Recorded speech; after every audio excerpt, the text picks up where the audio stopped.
LeBron though, I finna slam dunk. Get big on you fake pumps. That pump ain't no fake pump. Bitch fell for the pump fake. Got him talking like first take. Get it right on the first take. Hit the hole in the first take.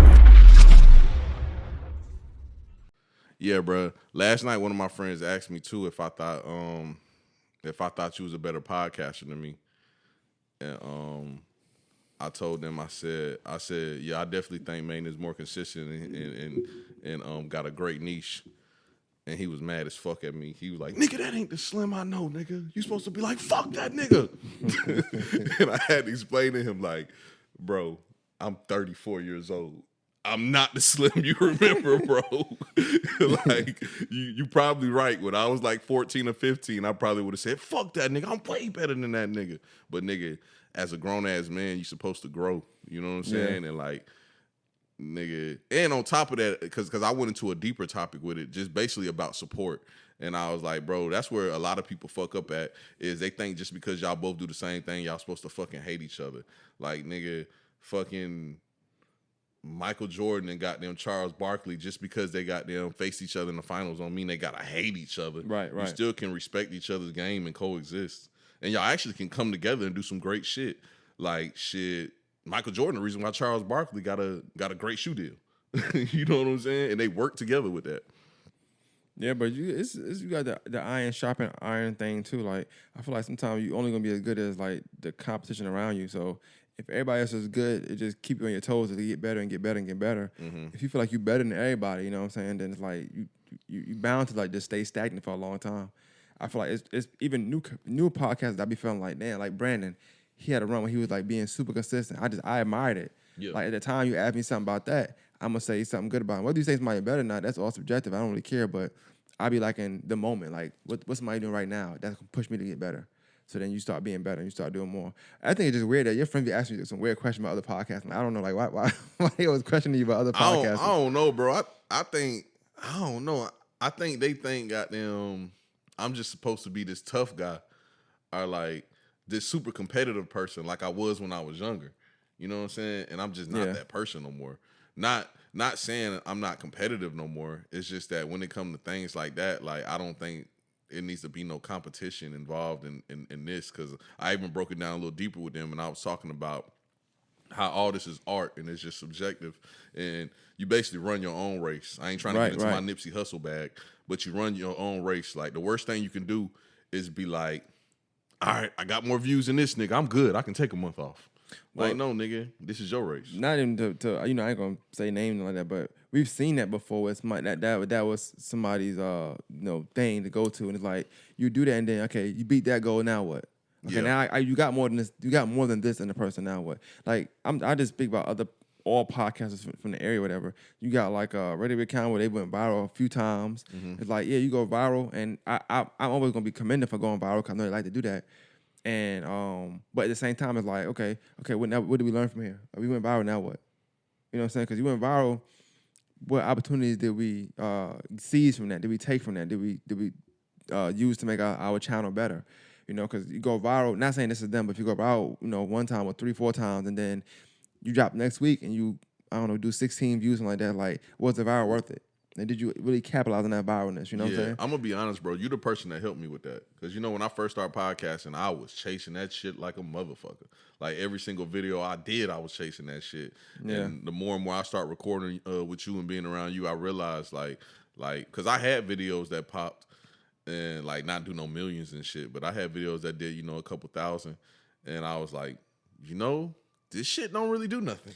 Now, it's crazy. Like, that's the thing. I think we always talk about, whether you want home cooked stuff or microwave stuff, and that's what it comes down to. Ain't nothing gonna beat Thanksgiving, bro. Like, Thanksgiving is Thanksgiving. Ain't nothing gonna beat 7:00 your mom saying, "Hey, y'all come to the table, the food is ready." Mm-hmm. Chinese food is cool on a Tuesday here and there, but it's cool on that Tuesday. Yeah. You don't want it that Wednesday, Thursday, Friday, Saturday, Sunday. You just don't. You know what I'm saying? You don't want to reheat the Chinese food up either. That home cooked meal gonna last you a few days. Hey, but you know what I just found out? The Chinese people, bro, if you tell them niggas you don't want no egg roll, they'll give you 3 chicken wings. It's 2 on my side, but yeah, I knew that. I've been doing that for years. I ain't know that. I love egg rolls though, but I don't always want it, so I will ask for the chicken wings. Yeah, they cut up. Bro, why y'all niggas ain't put niggas on game? Hey, some things you gotta keep to yourself, man.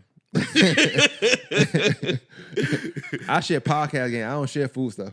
Oh, hey, for the people listening, bro, tell them folk you don't want no egg roll. They gonna give you chicken wings, bro. That shit made my day the other day, bro. I couldn't believe it, dog. And they gave me 3. You talking about 2? Yeah, mine's is 2. Dog. It could be 3. I don't know. It's 2, but it tell you on the menu. If you look at the menu, it tell you it's a shrimp roll or chicken, yeah, or 2 chicken or 3 chicken, whatever number is. Yeah. I ain't never seen Look at it that next shit. time. Yep. When she asked me that shit on the phone, I Make a was just TikTok. shocked. Make a TikTok about it. You might go viral. Get your numbers up. Hey, bruh. I see why you never gave a fuck about the viral thing though, because like that shit really don't be meaning nothing, bro, and it don't really get nothing for you. Okay, I ain't gonna lie. I got a video on YouTube that got like. Is it the baby or is it about the big girl? The Lizzo one. Yeah, Lizzo. Yeah. I think it got like 10,000 views, and I might have got like, I can't remember, maybe 50 or 60 subscribers from it. Is that shit really worth it? To me, like I never looked like YouTube. You know, I never cared about it. That's something I got that from you. You was like, nah, just put your stuff on YouTube. Da da da. I always use YouTube as like a backup hard drive. Really, I never really cared about it. But as I started progressing and getting better, I'm like, okay, well, Shit cool. start changing. I wanted to push it to it. I even know I was over 500 subscribers. So one day you said something. You was like, oh, you know, you got something. I don't know. I'm not checking this. I never pushed for subscribers. That was my thing. You say like, share, subscribe just because that's the thing to say, but I'm not really looking at it. You know what I'm saying? Yeah, that's. I couldn't tell you right nowadays. now my numbers. I don't know. Which is really bad for business though. But I don't know. Yeah. I should know so I can grow it. You know I say that as shit a all the business. time about you though. I say, you know, the best thing is and this ain't no shot, but the best thing about how you run your art is that you don't be over obsessed with the numbers like my dog Carlton. My dog Carlton care about them damn numbers, boy. Shout out to Carlton. He care about that shit, dog. But then you actually do care about it a little bit, like I care about it, because I feel like I'm very moderate with it. Like I would rank it Carlton being high, me being moderate, and you being low. Yeah, you know what I'm saying? I agree with that. My own thing with that is like I don't care about the numbers so much because I'm really super high about the content. That's my main thing. I feel like that's gonna get you whatever the number's supposed to get. You know what I'm saying? Like if you got a good product, it's gonna sell. So I'm not gonna care about what I'm selling first week. My album is fire. You know what I'm saying? Like the album gonna last. So if I don't have no good first week numbers, cool. But it's gonna be consistent. So like what I will say is it's not a viral video. I don't know what numbers is. I couldn't tell you. But I get comments every day, damn near twice to 3 times a week on the short video I made, a little clip I made of the lawyer Bianca, the lawyer I had on it, about her talking about the First Offenders Act. I don't know what it is. They ask so many questions on there, and I screenshot her all the time, and she'll go reply or I'll reply. But like it's like the most watched video every week. I could drop something and do 1,000. That one would still be the most watched video every week. I never set up for that way. I never tried to do it that way, but it just happened to be that way because the content was just so good. It's a great topic. Especially for Georgia, it's a great piece of information because people are really getting them jams and they don't know, what to do. And they go to that and they like, okay, well, she talked about this. It's a lawyer for real. Let me ask her this. And then to get that response is dope too. You know what I'm saying? So, bro, it's and that was 2000. That was before COVID, wasn't it? You did that before COVID. Yeah. Bro, YouTube is funny because it's a video on my channel that gets a lot of consistent views, just like that one you talking about. And I didn't even know. I think this shit's over like 1,000 something views, right? And you would never in a million years guess which one it is. Bro, it's an interview I did when I first started podcasting. It's probably like the 7th or 8th video I even posted on my channel. And I was in Atlanta with my homeboys Chuck and Quay, and they was doing a music video. And the producer for the song that they did, he was going to SCAD. Is it called SCAD? Yeah, it's yeah. Called Saw. Saw University. It's Saw University. Oh, okay. Yeah, it's Saw University. And I did an interview with him in the middle of the floor at the no, it's called Saw Institute. I did a interview with him in the middle of the floor at the school, and I titled it like Low Talks About attending Saw Institute or some shit like that, right? Bro, that shit gets views and comments like every other day, dog. And like it's them kind of videos you just never would know. Yeah, because you know what I'm saying, it's the art, you put it out and you let it do what it do. You're not really thinking about, okay, Like you got clickbait. I don't do clickbait. That's why I do everything to deviate from making sure people that watch this really want to click on it to watch what I'm talking about. Yeah, correct. Like I would purposely not, even if they say it, they can say I killed such and such. I'm not even gonna put that in the title. Yeah. That's just not how I am. Yeah. Should technically because it's a business and you want to be competitive, like you were saying earlier, you kind of want to do that. But at the same time, I'll just title it the Slim episode. If you watch it, cool. If you don't, only thing I think I'm gonna start going back to is putting it out in full and then clipping it up for daily put out on YouTube. I should start doing that to kind of really deeply explain the title for certain parts. That's the only thing I want to change, but I just don't have the time to do it like I used to. Bro, you know why I start naming all my podcast episodes the whatever it is pod? Why? Seinfeld. By the Seinfeld show? I love that show, dog. Yeah, and yeah. all the episodes of Seinfeld is titled The and then something. That's where I got that shit from. I got it from Taxstone. He just was like, yeah, that's the episode. I was like, yeah, that's how you title it. Because it wasn't no blueprint to how you title the episode. You know what I'm saying? See, Taxstone was a little different with his approach. But bro. they had a bigger audience. He was ahead too. of his time. Yeah, but bigger audience. So like, some people could put, you could put Sit Down with Slim episode 68, and that could be it. Yeah. But that don't work for people like us because we have to make sure you know what we talking about, who the guest is, and stuff like that. So. But also, I done kind of shied away from goddamn really having clickbaitish content like you just was saying. Like, I don't want to title something. I would title something the Diddy Pod. I would. I ain't gonna lie. I would do some shit like that. But I wouldn't do some shit just all the way off topic. Like, I be on goddamn Blue Bumper about that shit. Like, I just found an old video that he did, and I shared it to my homeboy because I was telling him how Blue spent like $10,000 on fucking sneakers one year. And one of the videos he put out was him reviewing sneakers, and guess what he titled that shit? What? Trump. Which one of these shoes will get you the most bitches?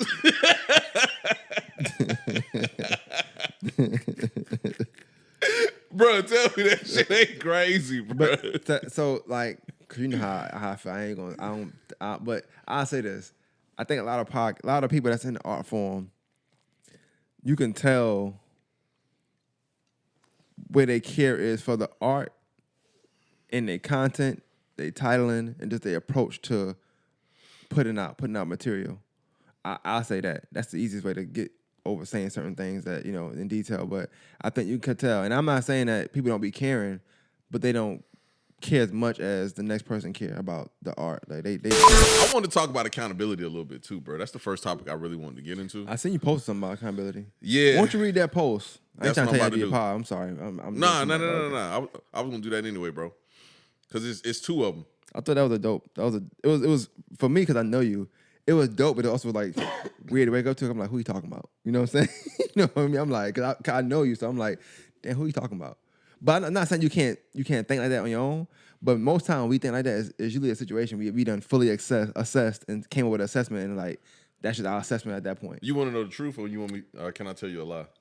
Tell me, yeah, you can tell me a lie, yeah. Okay, I'm gonna tell you the truth. I went and spied on somebody Twitter. Okay. And I know I just was saying this shit off camera about how girls be spying on people's pages and that shit lame. I spied on somebody I knew page, and they was posting something about, I hate motherfuckers that be judging motherfuckers like they perfect. That's a typical girl response when you have a conversation about accountability. And that same person, I had just had a conversation with them, and I was telling them because they was going in talking about how, nigga, you always got them talking about how much you value accountability, but when I tell you I'm wrong, you don't accept it. And then I gave them an analogy. I said, holding yourself accountable is like riding a bike with training wheels, learning how to ride a bike with trainer wheels. Okay, now you figured out how to ride the bike with trainer wheels. Now it's time to take the motherfuckers off, and you got to learn how to ride the bike on your own. I told them accountability is just step one. Now it's time for you to figure out how you're not going to repeat this situation and also get better. Just holding yourself accountable, that's the easy part. And that's what a lot of people don't understand. So here's the post I made. I said, accountability is only step one, right? Now you have to correct the mistake and work towards not doing it again. Too much to ask for, huh? I seen that part. I thought it was dope. I agree with you though, like with the accountability part. I think, and I hate to be the person that always blames social media, but because it's a very, very huge percentage of our lifestyle now, like how we live, I just say social media, so I ain't gotta break it up into groups. But the Facebook, the Twitter, the Instagram, all that stuff, the memes, anything you see, YouTube videos, shorts, TikToks, all that stuff, they have celebrities, they have made accountability look like, hey, I did this, and we think that's accountability. You're not gonna see accountability in a Breakfast Club interview. It's just somebody saying they did wrong. Yeah. You're not gonna see it in a 90-second TikTok or a 90-second reel or a picture with a paragraph post. You're not gonna see it in there. You're not gonna see it in a short film. You're gonna see it in somebody reflect on their life and saying, hey, I did this, which caused this. So then I started acting like this, then I noticed this, and that's how I knew it was on me. Like it's a whole process that accountability is. It ain't just, even what you're saying, like step one is this, but also you gotta figure out, okay, well, what behaviors or what was you around that influenced you to even make that decision in the first place? Because sometimes that's also what you gotta do. You gotta take yourself out of that situation sometimes, because it's not always just a you thing. It could be your surrounding. It could be your damn partner. You could be the wrong person. You know, sometimes it's not even you. When you say holding yourself accountable, it could be a bunch of things. You just got to find out that is, and then, like you said, apply it to your lifestyle, and then move and change your behavior from there. More like apologizing. You can say I'm sorry, but you're not really sorry unless you show me you're sorry. Like, what you gonna do to make sure this don't happen again? Bro, I wanted to ask you this question too. How do you teach your daughters accountability? Well, right now, Because you know how we always say women lack accountability. So I want to know, like, where does it come from the parenting standpoint? Well, that's the thing. I don't know if it really comes from parenting standpoint with women. Cause I think we coddle women a lot. You know what I'm saying? We're soft. At least for me, I can't speak on everybody. I don't know. Soft on women a lot. But only thing you can do, like for me, is just being real. Like my accountability with my daughters come from me telling them about my life and what I've done and what I did and how that affected this and why I'm in the situation. That's how I do it. I can't really use their life like that besides their schoolwork or them not doing their stuff at home. Like little small stuff you kind of overlook because they're a good student or they're a good child, whatever, quote unquote. But like, whether it be like, okay, well, you didn't clean this side of the room up. Okay, well now this happened, and now you're doing this because and you want to watch TV now, but you gotta do this because of that. That's accountability at that point. But with kids, it's a little different because it's so much on a smaller scale. You talking real life stuff. This is like situations like relationships ending. This is like friendships being cut off. This is, what you know as a lifestyle to change sometimes. So that's a little different. So basically, you telling me like life got to teach you accountability. Life or the person in the mirror teaches you. Yeah. You decide a lot. I think in life we try to put everything on life, but there's a lot of motherfuckers that didn't live life or don't live life like how we might live life, and ain't no accountability very well because they just make sound decisions. Do you remember one of your first experiences that taught you accountability and how to hold yourself accountable for your actions? Yeah. You're young, you get in trouble. Yeah, you get in trouble. Like it's on you. What was the situation? I want to hear the story. Okay, well, because my homeboy wants me to tell my story on here too. I spoke about it plenty of time, but I got in trouble. Sixth grade, I got in trouble really, really bad. It was involving gang violence and stuff like that. So the police and stuff had to come to the school. Like a fight at school or outside of school? Both. Okay. It started in school and it bleeds to outside of school, of course. And people get hurt or injured or whatever the case may be. Stuff happened. And then what happened was we was in school and they started to call names from this gang. We sixth grade, 6th, 7th, 8th, we in sixth grade. Mm-hmm. But we make a lot of noise because we doing a lot of wild stuff. Well, the thing is, you associated by being close to somebody. I wasn't necessarily in the game when the stuff was going on that we got in trouble for. Well, the day that I joined the gang, you got to get jumped in and shit. So the day you join the gang, 2 periods later, so lunchtime comes, 2 periods later, they start calling names down. I feel like I'm fine. I'm like, well, I went in the gang, but 25 minutes, you know what I'm saying? Shit, I'm good. Yeah. Calling names. I'm hearing them calling like, God bless the day they dead now, but I'm calling them big dog names like that's. I'm like, okay, damn, they called them first. Whew, it's gonna be a rough day for them, you know what I'm saying? Then they call my name, I'm like, okay. Then I get down there, like, hey, you. What's your name? I said, Jermaine. Like, oh, no, you over there with them. So it's 3 people over there. 2 people over there. I'm like, okay, us three over there. I'm like, I fought one of them before. I'm like, he kind of ass. This nigga crying. I'm like, whatever. We ain't in trouble. Yeah. We ain't in trouble. It's like 40 niggas on the auditorium is like 7-3. It's like the long side, and then you got two like four chair sections. The rest of them over there. It's a ass niggas over there. A lot of niggas are dead now. So I'm like, oh, they in trouble for real. They must ask us a question about telling on them or something like that. So I'm like, all right, we good. So I'm sitting down like, and this nigga next to me is crying. He my friend on Facebook now. He is crying like snot. I'm like, what the fuck is going on? Like, I'm just like this. Like, I'm just like, Trying to figure out what's going on. Cause other nigga, we had fought, but you know, I wasn't cool with them. I'm like, whatever. All right, cool. Long story short, at the end of it, they sent us home. They like, hey, look, y'all three, y'all can't leave tomorrow until y'all moms come and talk to us with the police, whatever. I'm like, all right, whatever. So I go home. I tell them I lied. I was in the gang because I wasn't in the gang. I mean, I was, but it was 25 minutes, bro. Like we ain't, It was some kid type of shit too. It wasn't like no gang, was it? Nah, they was active. I ain't gonna lie, that they was active. But I didn't do nothing though. At the time, I had done nothing. I was still, to me, innocent. I had did nothing but be there at situation. I wasn't involved. I was just there for a situation at that time. This is great, mind you. I'm only 11 at the time, so I'm not even like outside yet.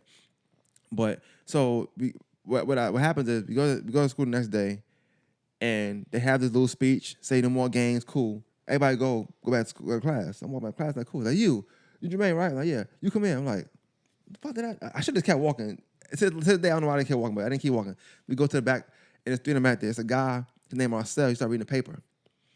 He read this heartfelt paper, like 3 pages, bro. Heartfelt paper about how like a YSL plea type of yeah, like he was saying that we were gonna go to his house, grab him and his mom up, stab her and put blood on her because she had AIDS. I didn't know his mom had AIDS. Because she had AIDS, we were gonna do this to him. Mind you, the nigga that I fought said this to him. I didn't know this because me and him wasn't cool. We wasn't cool no more. So, but we all in one game, we just wasn't cool. You know how that go. Yeah. And so I'm like, okay, what this shit got to do with me? I don't understand. God bless the death, the guy named Rudy, my best friend, but he got killed. He was so scared of him that he put me in place of Rudy. Oh, I seen that situation happen before. He was so scared of him that he put my name in place. I'm like, okay. So mom's like, she mad. She like, because he read it and it's so heartfelt that you have no choice but to believe this nigga. Like, I wanted to cry to them. I felt like, damn, they said that to you? You know what I'm saying? Why would you do that? Yeah. And so mom like, so I'm asking you one more time. Was you in the game? I'm like, no. But all of them say, I feel like it was a plea there. All of them say, yeah. He said, I'm like, well, fuck, nigga. Like, I can't just be the one saying no. And I should just say, yo, I was, but it was on 2 hours or 2 periods, whatever. I finally said, yeah, she snapped my jacket, said, go apologize. She all this crazy. So she mad, go apologize. I said sorry to him, whatever, cool. And we went home, and I didn't get in trouble. She cried and shit. I remember her crying. We walked home, and she, give me my key. I don't trust you. Took the keys from me and shit. I see tears down her eyes. Never seen her cry before. First time in my ever life I seen her cry. So I felt like shit. I'm like, oh boy. And so the next day I went to school, and there goes, hey man, I'm sorry mom didn't believe you. I could have punched at the nigga. I could have just hit that nigga right in his shit that day because I'm like, nigga. The same nigga that was reading the paper. We was in class. We had class together. Yeah. Like all of us was in the same class, but me and him were. Yeah. Rudy was too. But what I'm saying is me and him was. And he's like, I'm sorry mom didn't believe you. Nigga, of course you sorry. Nigga, it was false. But I couldn't tell. Mind you, even back then at that age, I wasn't no telltale. People, mom came in and say, hey, tell me the truth. Was he in a gang? Nah, he wasn't in a gang. Because he didn't get in trouble for it. Nah, he wasn't in a gang. I just take it. He wasn't in a gang. You sure? I think you lying. Nah, he wasn't in a gang. So I walk off. These girls outside, yo, that shit's crazy. These girls outside like, Jermaine, you okay? Cause you in trouble. Cause I was pretty at that time. I was bad in school, but I was good as far as the grades and stuff. Jermaine, you in trouble? My mom's and all y'all girls don't be calling Jermaine house. He can't have no phone calls. Like, oh my fucking god, that should be embarrassing as fuck, bro. That shit was so embarrassing. But as far as the accountability piece, what I learned was like, it don't matter like whether I was in the game for 10 minutes, 3 weeks, whether I did it. I was guilty by association.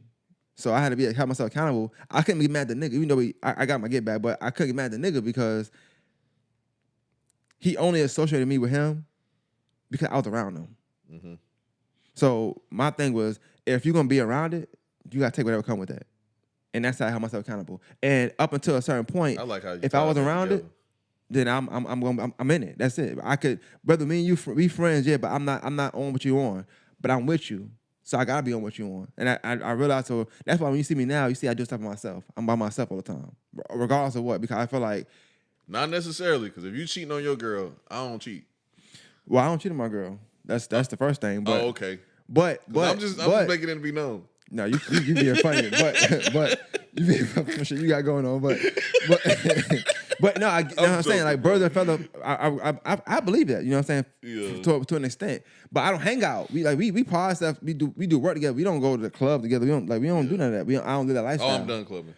I don't live that lifestyle. You know what I'm saying? So I always felt like, as far as being accountable, like whatever you into or close by, like you bound to get hit by it. So being close to something is just like being in it. So if you're gonna be close to it, you're gonna be in it, and that's how I'm accountable. So if you selling drugs, I'm around you, and nigga rob you, I can't be mad at you, nigga. Like if I know you got guns or you got drugs and I'm in the car with you, I can't mad at you.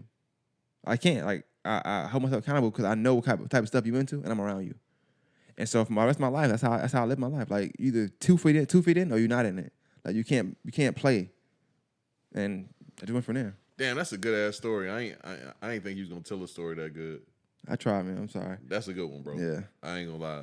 I don't even want to tell my story no more after you told that good ass one, because that shit that shit was funny too. Like, cause I could see the nigga like crying and like, cause we all done been in that every situation. Day, The nigga you know, sometimes he comment on my status, and I be thinking to myself like, bro, you don't know like how I view you, bro. Like, I don't view you like you think. I mean, since that day forward, I never looked at him the same. Like, mind you, them 3 niggas, I was in crap with them niggas. So the other nigga, I don't know where he at. I don't know where he at. But them 2, because his name was Daniel. Man, he had a mole on his forehead and shit. Like, I was like, what are you crying for, bro? Like, I remember his mom even said that, like, my son ain't no gang, he's a bitch. Like, I mean, niggas was, I'm talking, it's like 40. I'm not. It's like 40 niggas. Like, it was a lot of us. And I'm saying a lot of them. I'm not saying it to like make it seem like they was into this. That's just what they just got murdered. A lot of them got murdered. Mm-hmm. I told the story of my thing one time about the dude that got burnt up and stuff. That's Rudy. Yeah. I'm saying like some niggas just really be into that. But then when you say accountability, I look at my life now. It's like, damn, I'm happy enough to not be where I'm at no more. I'm happy enough to not be around him because just like it's him, it could be me and him. Hey, come me somewhere real quick. You seen Juice? Hey, them niggas wasn't like that. Be robbing niggas. Niggas a pussy. Not all of them, but for the most part, they was. Yeah, for sure. You know what I'm saying? If they went to jail, niggas think still is tough. Oh, still armed robbery? What? You want like that? No, he just with them niggas. He just with. It's a group. But Q was fucking an old bitch. He was that nigga. Q was a smooth, mature dude. He wasn't like that, but he wasn't a pussy either. Yeah, for sure. The one that was the one trying to do all the wild shit. But a lot of times niggas do that when they got a group. I told you Juice on my list of movies I don't like. That's my favorite movie. You bugging. Yeah. You got you need to be on the top 5 movie thing because Juice, Belly, Boys in the Hood. No, don't ever mix Belly with Juice or Boys in the Hood. First of all, I don't like Belly is horrible. I don't like. Oh, and Shot Us. I don't care about Shot of the Belly, but Juice. I got a decent list then. You only like one movie on my list. No, I like Boys in the Hood too. Oh, okay. You bugging. I don't like none of them. A dad raising because you looking at the other shit. I look at the main picture. I hate when my mama say that shit too. No, and my mama be going in about the Cosby Show. Y'all pissing me off on that tape file when y'all said the Cosby Show. You nigga, I was mad, nigga. I was like, bro, fuck the Cosby Show. Now, if you say in top 5 shows of all time, that's different. But a black show, you can't. I mean, what can you say bad about the Cosby Show besides the fact that? But see, look, I'm gonna be real. You gave a very mature answer on that Take 5 segment. And I respected it, but it pissed me off. Like, when you said Good Times. I ain't gonna lie. Good Times would have been on my list too. And Sanford and Son. And I text Carlton and told him that. I love Sanford and Son. But your reasoning, I was like, bruh, I hate when man getting his mature back. But what did I say? What did I say? That was it wrong? No. Nah, you wasn't wrong. Oh, okay. I just hate when you get in your mature bag, and I be like, you like when I'm childish. Yeah. Accountability. Bruh. Don't be around niggas like Slim. Bro, you seen that Mike S skit where he be like, niggas be different when they with their old lady when they out. He like when they with their old lady, they be like, hey, how you doing? How you doing? As soon as they ain't with their old lady, where's the bitch? Yeah. I see that show. Bro, that's what I said. That's a funny ass stand up too. That's a funny stand up. Oh, yeah, that's just That's a hilarious. funny stand up. Bro, I said that's exactly how Maine be. Nigga Maine was I ain't never asked you nigga where the Maine bitches was go. like, no. Nigga, I'm just comparing it. I'm not saying you asked where the bitches at. Because I told you cheat, I don't cheat. I said that shit earlier. Say so. That's funny though. I'm joking. Because no black man cheats, actually. But nah, all jokes aside, that was a mature ass answer, and I wasn't ready for that shit. I'm gonna agree with you on this point. I do feel like in certain settings you do need to talk a certain way. So if you call it code switching, maybe I don't know. Because stuff I would say on here, I probably wouldn't say on my podcast, and stuff I say on my podcast, I wouldn't say on here. Oh yeah. And by depending on where I'm at, I agree with that. But my completely views joking, the same though. But Yeah. I get what you're saying I was though. completely joking. I get what you're saying though. But great segment too. Y'all need to check out Top 5 on Carlton Clay's channel. Word. That shit good as fuck. I don't watched all of them. Them shit's real good. But yeah, let me go into my accountability story. That was a good one Maine had, by the way. So first off, I got to rewind. I told this first part of the story. The pressure of trying to top another story is insane, right? I hate that shit. That shit's annoying as fuck. I can feel you trying to change the story. Like, should I pick this one? Because I'm sure you can go into a deeper bag, but you don't want to go that deep. Oh, you know what I'm saying? Hell no. I'm about to tell a goddamn little kid bap ass story. I ain't gonna sit here and hold you, bro. Did the same. I'm about to tell you a little Did the kid same. bap ass story. Now, so it starts out, I got to tell you the first part, and I said this on a pod before. When I was in like 9th grade in high school, I really had just started smoking weed in like 8th grade, right? So Just 8th grade, so fine. No big deal. So now 9th grade, you know, I think I'm in my bag. I'm smoking weed. I'm smoking cigarettes. I just think I'm cool. I think I'm the Fonz from the 70s show. You know what I'm saying? So goddamn, I keep going to school, and in my AP biology class, it's this nerdy ass white boy. 'Cause there's nothing but nerds in the class. It's this nerdy ass white boy. And every day he's asking me, bro, you got some weed? You got some weed? You got some weed? You got some weed? Then finally one day I come to school high as fuck, nigga, and I forget I got this 0.5 of Reggie, the nastiest doodle, stankiest stepped on Reggie in my life. I forget it's in like my bubble coat. I got a big ass FUBU bubble coat, the red and black one with the FUBU 05 on the front. I got that shit on, and the little weed baggie is in my inside pocket. So you gonna jive on me? Don't jive on me too hard. I had on some black and red Fat Farms, and I took the tub. I just think it's funny you got Fat Farm and food, but you're not liking Cosby's because that's all Bill Cosby related. But go ahead. Anyway, so I take the insole out the Fat Farms, and I put the weed up under the insole. Boom. He been every day he been asking me for like $2. No, he been giving me like $2 and $5 and shit, and I've been promising him I'm gonna bring the weed the next day, and I never do. And I just keep taking the $2 and the $5 and just eating candy. I was addicted to candy. I told the story before. Yeah, he had the weed on layaway. Basically. Okay. So, but this day I got some What shit year on is me. this? I'm in 9th grade, so this is 04? 2003 or 04 or one of them. 04 is a wild time. Go ahead. Yeah. So this day I got some weed on me, so I'm like, hey, bro, and the nigga like, man, I only got $2. And I'm like, well, give it here. I'm just trying to get this shit off of me. You know what I'm saying? So the nigga gives me the $2. I give him the weed. Let me remind you, I got like $20-something in my pocket. You know what I'm saying? I got like $20-something, a pack of cigarettes, and a lighter in my pocket. He gave me the $2. Bruh, I was so high this day though, because I had smoked some dro before school started. I was so high, I went to lunch and ate like 2 trays, bruh. No lie. I ate like 2 trays. I'm hungry as fuck. Tell me why one of his little nerdy ass friends goes to the office and goes, I think my friend's addicted to marijuana and he has marijuana on him. And let me remind you, I gave the weed to a white boy. His friend was a big ass black nigga. This nigga was like, bro, I think I was 5'10" at the time. This nigga was like 6'2", 6'3", maybe like 230. He wasn't fat. He was just kind of like stocky. And the nigga name was Franklin. I'll never forget. Nigga name was Franklin. And this nigga went to the office and told on the nigga. I don't know why, but he did. So now it's 6th period. I'm thinking everything cool, bro. We in AP language arts. I'm thinking everything cool. You know, niggas about to leave school. Everything's fine. They come pull this nigga out of class. I'm like, here we go. Nigga, not even 7 minutes later. You too. Bro, I'm telling you. Bro, he had to have went to the office. Oh, shit. Gave them the weed and told them straight up, that nigga gave it to me. I can see it now. Where'd you get it from? Rodney. Yep. Immediately. Nigga, I'm talking about like they pull him out of class and bro, you know how your heart beating. It's like an episode of The Wood. You remember the movie The Wood? Yeah. Your heart beating. You like nervous. You looking at the clock. He's scared because he about to get his ass beat. I'm scared because I'm like, nigga, I'm about to go to jail. Like this shit head ass. Nigga, they pull me out of class. Boom. I get to the office. They do all that head ass shit. I'm not saying a word. I'm just like, they just searching me. They going crazy. All right. So I'm in the office. Boom. Now, like an hour or two done went by. They done searched me 30,000 times. 30,000 times. My parents is in the office now. Excuse me. Everything. They come back in the office and they go, how much money is in your pocket? Bro, I got $2 in my pocket.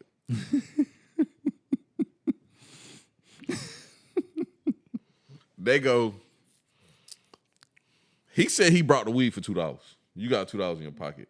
I'm like, bro, out of all the shit in the world, nigga, $2, like, come on, bro. Like, let's just be honest, dog. Like, come on, that's crazy, nigga. And you know the worst part about it, too? I sold somebody some cigarettes at school, too. That same day? That same day. So, like, I went to school with like $20-something in my pocket. He gave me $2 for the weed, and goddamn, I was in the back smoking cigarettes because I went to Columbia County School. All the goth kids smoked cigarettes in the back of the school. Long story short, bro, let me get to the point. So these niggas kicked me out of school until I go to the tribunal. I go to the tribunal. My mom, one of them people, like, she gonna ride for you, bro, long as you right. Not if you wrong. she is not a right or wrong person. Only if you right. My mom asked me, she goes, hey, be honest with me. Did you do this shit or not? Because, you know, I was telling them folks I ain't do that shit.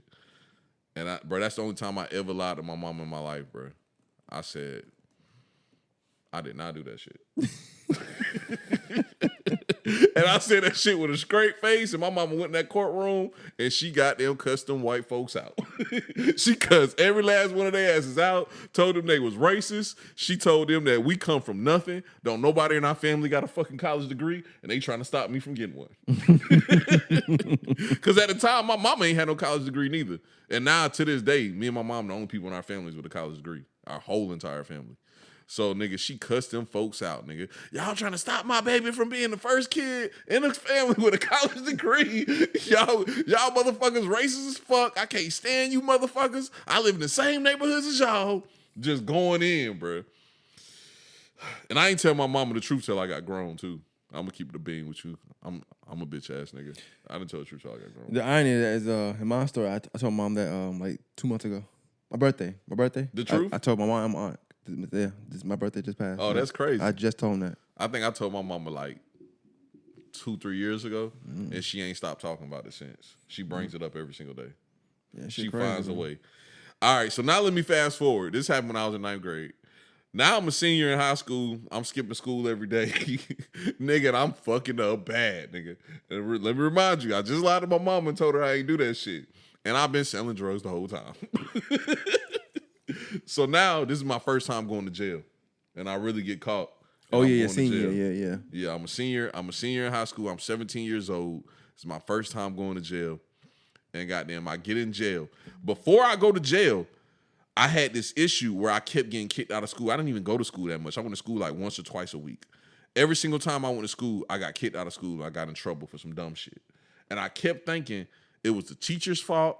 It was everybody else's fault, and people just be fucking with me, and that's why I cannot make it through school. Bruh, my first time going to jail, being around grown-ass men, these niggas stank as fuck. These niggas jacking off in front of niggas. These niggas just doing some crazy shit, nigga. I was not ready for that experience whatsoever, and I was in that bitch for a long-ass time thinking I was getting out. All my friends is getting ready to go to prom, because I went in there, like, right after Thanksgiving. So probably, like, the end of November. And yeah, because I got locked up the weekend right when we went back to school for after Thanksgiving break. Mm-hmm. Everybody, going to prom, life just keep going. Bruh, that was my moment. I sat in that bitch and I just started thinking, and I was like, you know what? It's not everybody else why shit keeps happening to me. It's me, nigga. Because that's the first time I sat down in a long time. I was like, you keep going to school, cussing motherfuckers out and acting crazy. When you was young, like when I was in 9th grade, 10th grade, nigga, I never wanted to be the center of attention. I used to go to school and be quiet, never say nothing. Now you think you're fucking cute. You think you're cool. You know what I'm saying? Yeah. You going to school cussing people out. You doing crazy shit. You tripping niggas in the hallway, picking on niggas. You just wilding, nigga. Like you become something that you never thought you would be. Nigga, all this shit is you, nigga. If you go to school and you just shut the fuck up, none of this shit will happen. If you stop thinking you was cool and you was cute, this shit won't happen. And bro, I kid you not, bro. I was on some bitch ass shit. Like, you seen the movie Enough with Jennifer Lopez? Mm-hmm. Nigga, you remember when she cut her hair and shit and like she serious as fuck? Nigga, I did that shit. Nigga, I went to the niggas that be cutting hair in jail and I got them cut all my hair off. I had like long ass hair. I cut all that shit off. And I was like, this is my new beginning. Nigga started singing Man in the Mirror. Yeah, for real, nigga. And I was like, man, bro, I told myself, I said, hey, bro, when you get out, bro, you gonna goddamn get on your shit, bro. Bro, I got out of jail and I goddamn worked this little job at Sonic. And all my friends is at school and I'm working this bap-ass job and there's nothing but bum-ass bitches working with me. And goddamn, they fired me because I went outside and smoked a cigarette. So that shit ain't work out. And you know what I told myself? When they fired me, I said, y'all hoes ain't shit. Y'all making $5.50 an hour. I'm going back to school. Bro, when school started back in August, I was embarrassed because I felt like I was old because now I'm 18. Yeah. I was embarrassed. I felt like I was old, but I said, bro, I'm getting my high school diploma, dog. Like, nigga, I ain't got time for this shit. Bruh, I didn't get a fucking tardy slip when I went back to school. Nigga, my lowest grade was a fucking 96. Nigga, I figured out that it was me. I took accountability for that shit. And, bro, I got them moved on, bro. I never got in trouble again. I never got them none of that shit. You know what I'm saying? That was my first accountability moment. And also, I feel like a lot of other people don't have the moments because they ain't never really experienced shit. And goddamn, the ones that have experienced a little bit, bro, I'm gonna say this shit. I'm gonna make a clip out of this, bro, because this some real shit, bro. This some real shit. I don't give a fuck what nobody say. This shit, I'm about to say some real shit. I think every single person on the face of this, okay, I'm not going to say every single person, 97.9% of people that's on this earth, because I know some really good people on this earth, but 97.9% of people on this earth need to get their ass beat real bad at least one time. Like a fight or a whooping? Nigga, a fight. Oh. Like, you know the Mean Girls, like the movie Bring It, and like the cheerleaders, the mean bitches, every last one of them bitches need to have gotten beat up by somebody. I don't give a fuck who it is. They daddy, they brother. Somebody need to beat their ass. Because I'm telling you, bro, them ass whoopings, when you in your bag, them shits humble you, dog. Them bitches humble you. Like, first time I got my ass beat real bad, I was in 6th grade, and it was this nigga in 10th grade. He was this big, swole linebacker nigga, and I got them fucked his girlfriend, and we was all in the backyard just talking shit, bullshitting, and I just started jiving on that nigga. And that nigga told me to square up, and I don't know why I thought I was gonna beat him up, and that nigga beat the shit out of me.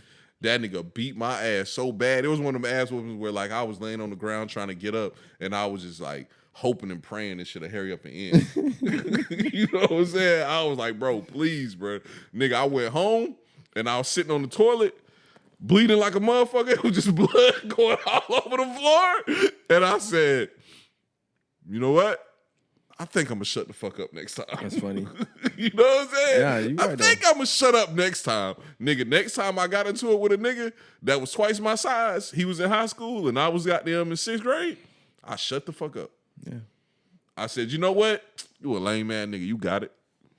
And I walked away on some cool shit. But that's accountability though. That's a full circle accountability moment. That's why I think everybody need to get their ass beat at least one time. Because, bro, I don't know if you noticed, bro, the people that talk the most shit and don't shut the fuck up is people who ain't never got their ass beat before. Like the Karens of the world. I just think that I agree with you. I don't know if you got it happen physically, but you have to be humble in some way. Now, whether it's yourself, because sometimes people pride and ego be so high that when something happened to them, they don't need their ass beat. The fact that it happened to them is enough. Like, damn, they humble now. Like, they look at life differently. They see how shit change when you're not who you think you are in that very moment. So you always get your ass beat. Just sometimes shit just gotta happen that really humble you and make you feel embarrassed. I agree. Yeah, bro. So everybody need their ass beat. Everybody need to goddamn take accountability. Not everybody. I said 97.9. Yeah. You know what I'm saying? Because like, you know, if you raised in a place of love and like your parents teach you how to be humble, you don't really experience those type of things in life. You know what I'm saying? You don't go through life like with that sense of entitlement that a lot of people feel. I agree, but I don't feel like you have to. You don't have to experience it, because sometimes if you're smart enough or you know enough, you kind of live vicariously through somebody. Correct. And sometimes for me seeing other people get their ass beat, sometimes I said, I'm not doing that. I don't want that result, so I'm not gonna do the things that person did to get that result. Yeah. Meaning like the guy asked you in the beginning part, he's like, oh, who better? I don't talk better. I don't talk like that. Like I must speak my stuff, but if I like talking my I don't do that, because I know how quickly things can change. I done seen it happen, and I know that you'll feel away if things do change. So I try to stay away from that stuff. I see it happen to other people, so I said, okay, well, cool. That happened to him because he did this, or he was acting that way, or he got knocked out because he was talking too much about this, or he overdid that, she overdid this. So I know I can look at life and look at people's life sometimes, and based on their experiences, I know I'm not going to do that. Mm-hmm. So sometimes it's just that too, about really how you view life, and really having a real, because people like to think like you got to really have a real good sense of cause and effect. Mm-hmm.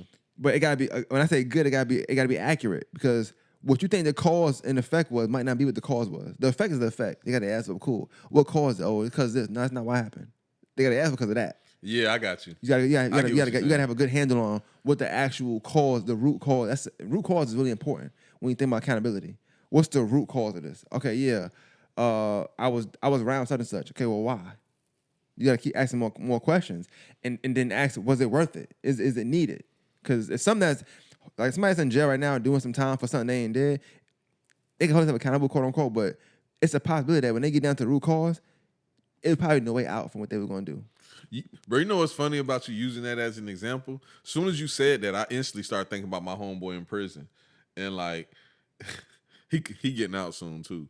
But every time I have a conversation with him, and he been locked up for like a year and some change, right? Every time I have a conversation with him, that nigga don't take accountability for shit. And somebody asked me recently, you think that nigga going back? I said, he might stay out to the summer. Yeah. Because he get out in January. I was like, he might stay out to the summer. Like, niggas like that going back, bro. Because he's never going to take accountability for anything he ever did. And he feels like the same way I felt in that story I said. But before I finally sat down and realized, he feels like the world is just against him, and it's always the world, it's never him. Because, people's favorite enemy is the white man. Bro, the white man don't give a fuck about your po ass. For me, I made this stance with myself in 2020. I met a person, and I remember them telling me a bunch of stories, and I used to think to myself like, yo, she got a lot of stories about where everybody wronged her. And I'm thinking like, so in life, in none of these 10 situations you told me, you wasn't wrong in none of them. Mm-hmm. And she could very well not have been wrong. But my curiosity came from like, but I see you do wrong every day. Yeah. Every day. I'm trying to figure out, did you just change like when you met me? Or did you change, and what I mean is like, they continue to run into them same issue because in their mind, they're never the problem. Or in their mind, they doing more than they think they're doing.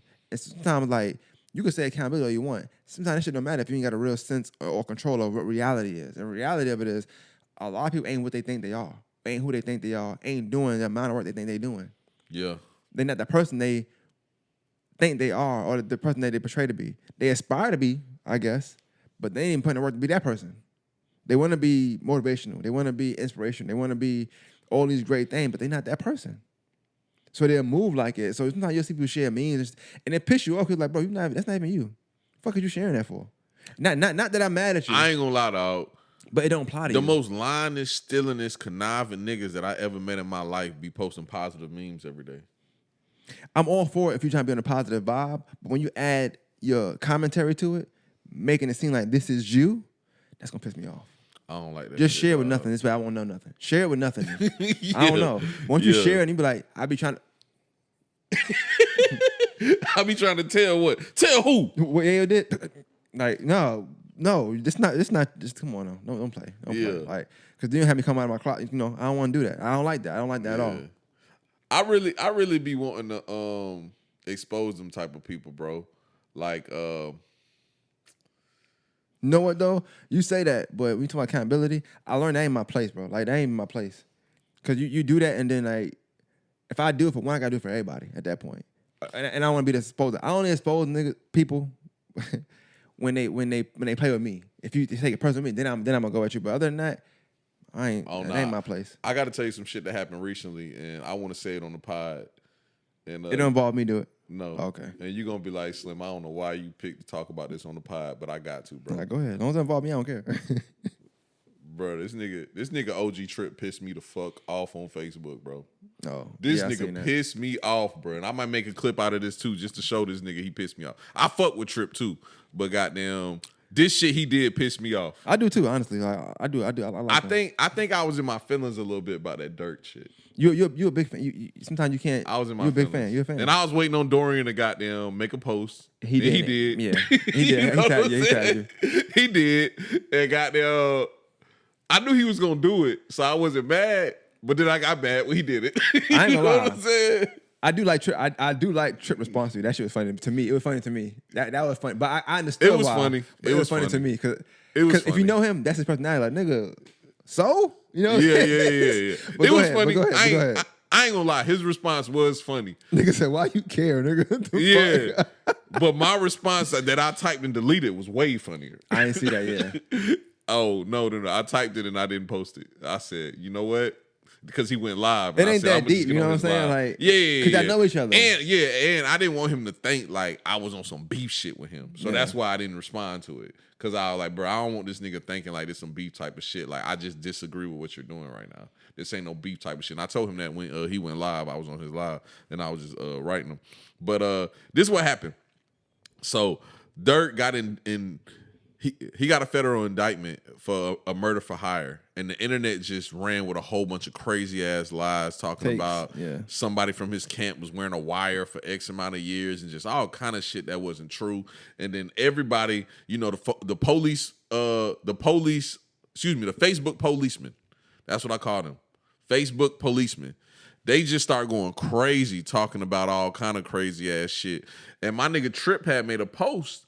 And he basically said, this nigga Durk stupid as fuck and he fried or some shit. And he posted like, what the fuck was going on? And Yeah.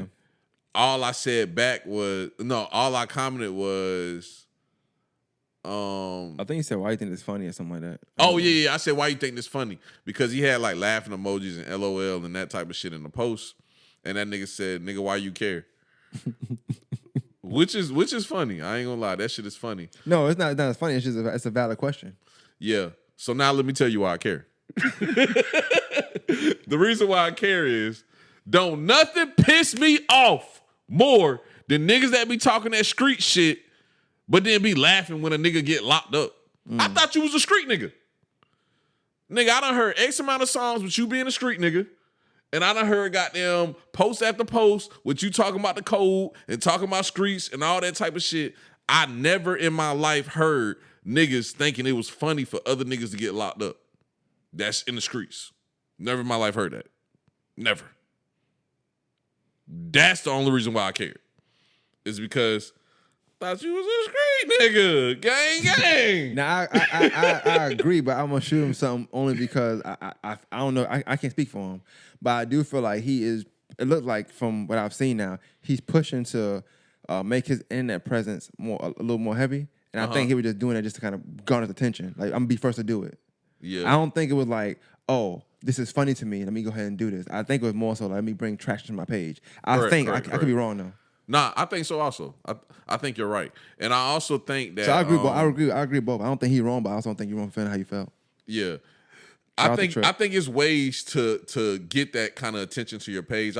I talked to EJ about that when we was at the Culture Fest celebration. Yeah. Like, it's certain things I feel like you should do to get that kind of attention because, nigga, I'm a podcaster. I get it. I understand. But I also think, I was going to bring this up earlier when we was talking about podcasting at the beginning of the pod.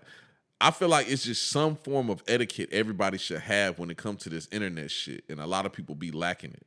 That's all I was saying when it came to Trip was, bro, have a little bit of etiquette, bro. But the only thing, and I agree with you, I 100% agree with you. The only thing that I realized, once again, to accountability and assessment, I realized that when I say I feel like, I'm already knowing I'm in a small group. Because a lot of niggas ain't thinking like I'm thinking. Yeah, for sure. Etiquette. You know I'm with it, though. Etiquette, a lot of niggas skip over that word. Yeah. Accountability, etiquette, those all in the same group of words. Niggas, they walk around that. They ain't trying to do that. It's so much shit that's so far beneath me. You don't ever have to worry about me doing it. And one of those things is laughing at a nigga getting locked up. But I was gonna say, what you saying though, for not being happy about somebody going to jail, is consistent with. We even say, I don't like sharing mugshots. I don't like sharing jail report. So take Durk out of it. Don't look at it as Durk. Look at it as just anybody going, like, when it comes to jail and going to, I don't like it. I'm not a fan of it. I'm not a fan of it either. I'm not a fan of even people, the narratives I've been seeing. Like, I don't think we should be talking about that. Yeah. Especially seeing we just seen YSL. I feel like that should give us more energy to not talk about things and let things play out how they're going to play out, because I feel like they was fed stuff from social media and all that stuff through tweets and things like that. Like, you got your, no respect to academics, but you got your academics, or you got, what's the dude, the London dude, what his name is? Trap the world. Whatever. Like, I think, I make your money, do what you do. I just think that stuff like that, we just like you watching it, the feds and stuff watching it as well. They can't say that they can't say that I got my info from here, but it pushed them in the direction where they need to go. Bro, nowadays, public opinion will have somebody guilty before they even fucking go to court. Yeah. Just like, bro, I'm going to keep saying this. I'm going to make this post again tomorrow after I make all my posts about the Falcons beating the Cowboys. Bro, and this shit ain't happened yet. We recording this shit before the game even start. And so if we lose, I'm going to be looking dumb as fuck on here. But all jokes aside, bro, y'all niggas was saying the same thing when Thug got indicted. Y'all was saying the same exact shit. Y'all said this nigga's fried. Oh, this nigga's going down. Oh, this nigga is a fucking John Gotti. Y'all Facebook policemen was going crazy. This nigga Thug he didn't get off. This nigga Thug is free though. Y'all said he was fried. He didn't get off, but I mean, technically speaking, you can say he beat a Rico. Because Rico, you should never come home. And that was the worst case we had ever seen in our fucking life. And one more case y'all niggas don't talk about, because y'all said this nigga was fried too, is Lil Boosie. Lil Boosie, I don't know if y'all niggas remember, Lil Boosie got the same exact charge Durk got. Am I wrong? Mm-hmm. Lil Boosie got the same exact charge Lil Durk got, but the difference between Lil Boosie and Durk is Boosie was connected to 9 murders. Durk is connected to 1. And it's feds versus state too. So. Correct. But they were still trying to give Lil Boosie the death penalty. But another thing I would say, state does a horrible job with Ricos. I haven't seen them handle a Rico. Horrible job. That should only be a Fed thing to me. Yeah. State doing Ricos is insane. Especially in Georgia. Georgia, specifically Fulton County, needs to eliminate Rico out their whole jurisdiction. But I saw eliminate that shit. I text you. I saw the lawyers talking about it, and he still said something I thought was really great. First of all, clap it up for him, because not only did he do well in the case and show he's a great lawyer, damn great lawyer. You talking about the white one or the black one? White. But he also got arrested. Like, he got embarrassed. That's embarrassing, bro. Like, he had to do time in the middle of trying a case. That's crazy. Yes. That just showed the level of, like, how bad they out to He's still doing weekends, right?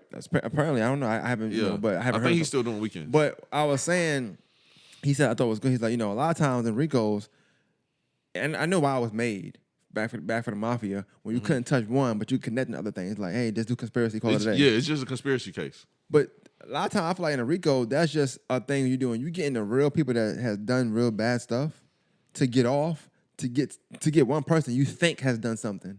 And a lot of times that person ain't even they just got money. They just the face of something.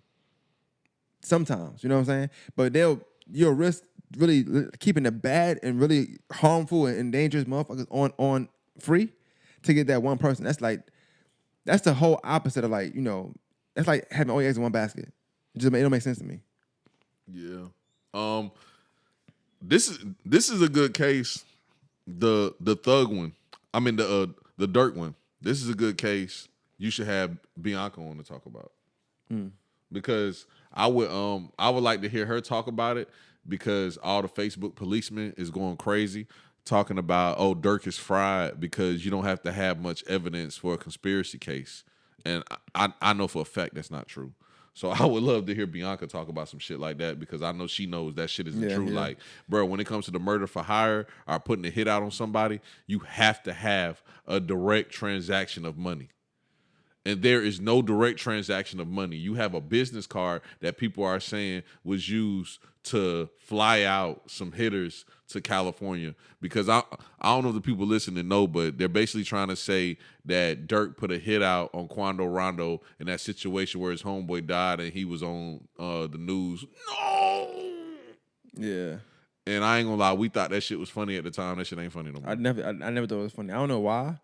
Nigga, that shit was funny, nigga. I'm sorry, bro. That shit was funny, dog. And I don't know. I think because I don't want to say too much. I think because if you ever been, I'm pretty sure you have. I'm not saying you didn't. I don't know. I'm not trying to tell you life. But if you ever been in a close proximity to somebody that got hit and you know you're not living, it's just a feeling you're never gonna forget. Like, it's just like you don't forget it. You know what I'm saying? I feel you, bro. You going too deep with it. This nigga Rondo that just had but that scream is a scream though. That's a scream. Nigga, that was a comical scream. That shit didn't even look real. That nigga was like, no. I felt pain when he said it. I felt like I didn't. I didn't at all. But bro. now not knowing. I'm gonna say that. But now when stuff is out and it is really showing that nigga finding out it wasn't even for him. Place? Yeah, nigga. How you gonna tell that man mom like, yo? It was for me, bro. But he was with once again accountability. Yeah. Once again, I'm talking about you put either you around somebody, you not around. If you know niggas out to kill this person, I don't hang with nobody that if niggas trying to kill you, don't hang around me, please. Cause I don't want to get hit. I don't want to get mistaken here for nobody. I ain't living that life. I don't want to do that. I know people that's been in them situations before where somebody was after them and got them. That's how I go. Yeah. I know people. And now even if I don't know how you didn't do it after that. It's hard because like you survivor's remorse. You gonna feel like, damn, that should have been me, bro. I'm the one into it. Because it was supposed to be you for real. Yeah, and that's just and not this innocent ass person done passed away. So it's funny when you said it, because when you find scream like that, I feel like when somebody scream like how you scream, I feel like you think all those thoughts in like a very short span of time. I don't know why I just felt it, but I could be wrong, but like, you know how something happened in like it was a second or 2 seconds, but you had like a million thoughts. Mm-hmm. I feel like that's one of them things. Like, yo, this nigga like, it's one thing somebody's like, oh, I'm hurt, and you feel like they can make it. It's like he probably saw like, nigga, like not being funny. It's not, I know it's but like you ain't making it, bro. Like you done. Yeah. I don't know like the arrangements of where he got hit at. I don't know, but it looked like somebody like seeing you like, nigga, you gone. You really gone for real. That shit's insane. It's not sad, but it's insane. It's sad that it's rap music had to get to that, but I'm just saying like, bro, I'm gonna be honest, and I ain't trying to sound like the old head, but I am an old head. A lot of this beef shit just dumb as fuck. This shit just dumb. It's dumb and it can be prevented. But people be acting like, and I'm with you. People act like it's the new age. It was dumb in '95 when it was Biggie and Tupac. It was dumb in the '80s when it was Crips vs. Bloods. It was dumb in the '60s. It's always been dumb. I agree. You're right. Nobody can ever give me a real good reason as to why we beefing with this person. It's never a real good reason. It's always something stupid. Blocks, numbers, gangs, colors. Like it's never nothing like, oh, he beat my mom up, so I shot him. It's never nothing like that. It's always something like, oh, they from here, so we just spent the block on the wall. All right. It's silly. It'd be some super crazy shit like, oh, this nigga slapped my sister after she stole $15,000 out his room. Accountability, man. She got to sit with that. Yeah. Bro, I ain't gonna lie, bro. I know you got a sister, but if I had a sister and she did some crazy shit, I'm like, hey, bro, you shouldn't have did that shit. It depends what it is now. I ain't gonna. I'm not. I want to. She steal $15,000 from a nigga and he just slap her. Who is it? That matters. Cause let me tell you why. Why does who it is accountability. If you a nigga that I can steal $15K from, don't get mad when I steal it from you, nigga. Be a nigga I can't take it from. I don't care who it is. You did some wrong shit. But we all, I don't know, we all done did something. You done took something from somebody, nigga. Now think about it. We all done took something from somebody. Right? Chill. So if you a nigga that I can take something from, don't fucking slap me, nigga. You slap everybody that took something from you? You don't fucking slap my sister, nigga. You know what I'm saying? Now, if I know you got robbed 4 times, but you got to get back all 4 times, hey, 100%, my man, cool. But don't use my sister as the one. No, hell no, nigga. No, why you slap her? Don't let your sister be the one. Okay, I got hell you. no. I ain't mad. Slap them other 4 niggas that robbed you. I'll take you to them. Mad. Then we be good to go. But I get what you're saying. If she do something foul, yeah. Like, I'm using something for real. If she cheated on her husband or something like that and then she get divorced, yeah. I can't get mad at her for divorce. She cheated. Okay, cool. That makes sense. I'm cool with that. Yeah, hell yeah. Bro, you ever heard situations too where a nigga cheat on a girl and then her brothers go beat him up for cheating? No, never. Bro, I've heard those situations before, and I think that is the most insane shit I ever heard in my life. Like, your sister is crying and screaming and shit because this nigga cheated on her, and you go beat this nigga up. Like, that is crazy, my nigga. Yeah, I don't know. I don't know about that. That's a bit much. Yeah. That's a bit much. But I say that all the time, though. Some niggas just be super emotional, bro, and just be doing shit that bitches do, and I don't be understanding that. And I think there's a super crazy disconnect between men and women. Like, I had a conversation with a young lady one time that told me that I never hold my homeboy accountable when he cheats. And I was trying to figure out what the fuck that had to do with me. And she just could not explain it.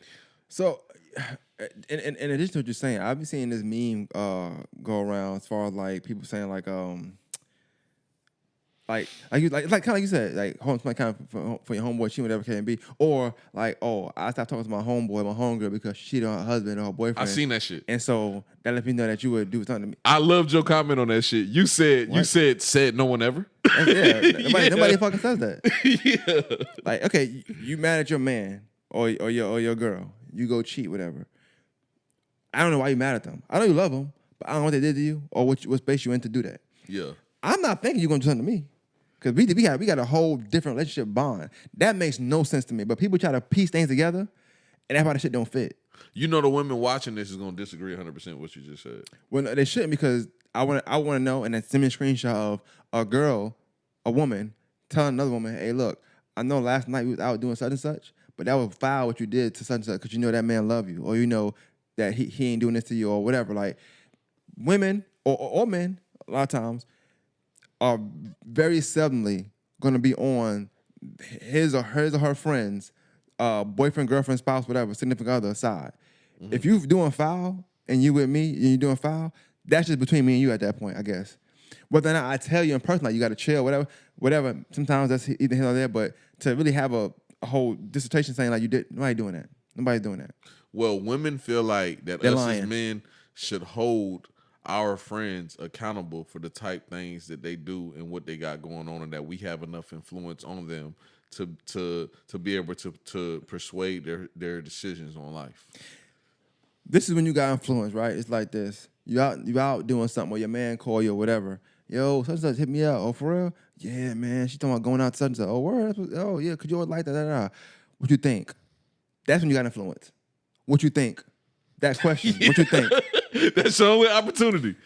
That's your only opportunity. If it go, hey, yeah, because I'm going to go hang with her tonight and see what that's about. At that point, what I'm going to do? He already tell me what he's going to do. It's a grown man. Yeah. Oh, you sure? Because you know you got a girlfriend. He know he got a girlfriend. Yeah. He well aware.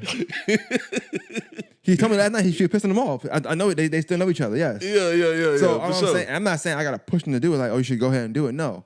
But I feel like in some way, like, your man's, or if it's a girl and another girl, if they want your opinion, they're gonna ask for it.